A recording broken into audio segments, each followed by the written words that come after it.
हिंदू धर्म में श्री कृष्ण को भगवान विष्णु का 8वां अवतार माना गया है। पौराणिक कथाओं के अनुसार भगवान कृष्ण का जन्म भाद्र मास की कृष्ण पक्ष के अष्टमी तिथि को मथुरा के कारागार में हुआ था। भगवान कृष्ण की जन्मदिन के उत्सव के रूप में हर साल भाद्र या भादो महीने के कृष्ण पक्ष की अष्टमी तिथि को श्री कृष्ण जन्माष्टमी का पावन त्योहार भक्त बड़े ही उत्साह से मनाते हैं। सिर्फ भारत ही नहीं बल्कि विदेशों में भी जन्माष्टमी का त्योहार बड़े ही धूमधाम के साथ मनाया जाता है। कृष्ण जन्माष्टमी का त्योहार काफी महत्व रखता है। भगवान कृष्ण की कृपा दृष्टि के लिए भक्त इस दिन उपवास रखते हैं और मंदिरों में पूजा अर्चना करते हैं।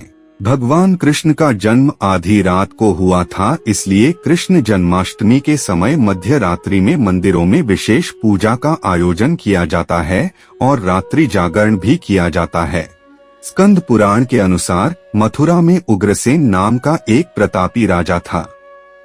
वह स्वभाव में सीधा साधा था, जिस कारण उसके पुत्र कंस ने ही उनका राज्य हड़प लिया और स्वयं मथुरा का राजा बन गया। कंस की बहन थी देवकी। कंस अपनी बहन देवकी से बहुत प्रेम करता था। देवकी का विवाह वसुदेव के साथ हुआ। जब कंस बहन को छोड़ने के लिए जा रहे थे, तभी रास्ते में एक आकाशवाणी हुई कि देवकी और वसुदेव की 8वीं संतान उसकी मृत्यु का कारण बनेगी। भविष्यवाणी सुनते ही कंस ने देवकी और वसुदेव को मारना चाहा, लेकिन जैसे ही वह आगे बढ़ा तभी वसुदेव ने कहा कि वह देवकी को कोई नुकसान न पहुंचाए। वह स्वयं अपनी 8वीं संतान कंस को सौंप देगा।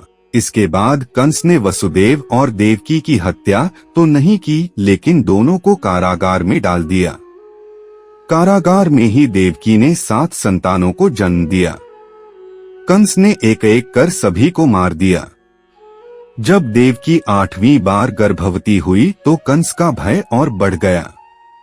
उसने कारागार पर पहरेदारी बढ़ा दी। देवकी ने भाद्रपद माह के कृष्ण पक्ष की अष्टमी की मध्य रात्रि को रोहिणी नक्षत्र में कृष्ण को जन्म दिया।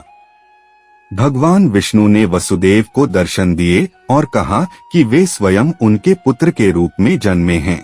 उन्होंने वसुदेव से कहा कि वे उन्हें वृंदावन में अपने मित्र नंद बाबा के घर पर छोड़ आएं और यशोदा जी के गर्भ से जिस कन्या का जन्म हुआ है उसे कारागार में ले आएं। इधर कंस को जैसे ही देवकी के 8वें संतान के बारे में मालूम हुआ तो वह कारागार पहुंचा। उसने देखा कि 8वीं संतान कन्या है, लेकिन कंस को मृत्यु का भय था, इसलिए उसने कन्या को जमीन पर पटक दिया। नवजात कन्या जमीन से आसमान में पहुंचकर बोली, रे मूर्ख, मुझे मारने से कुछ नहीं होगा।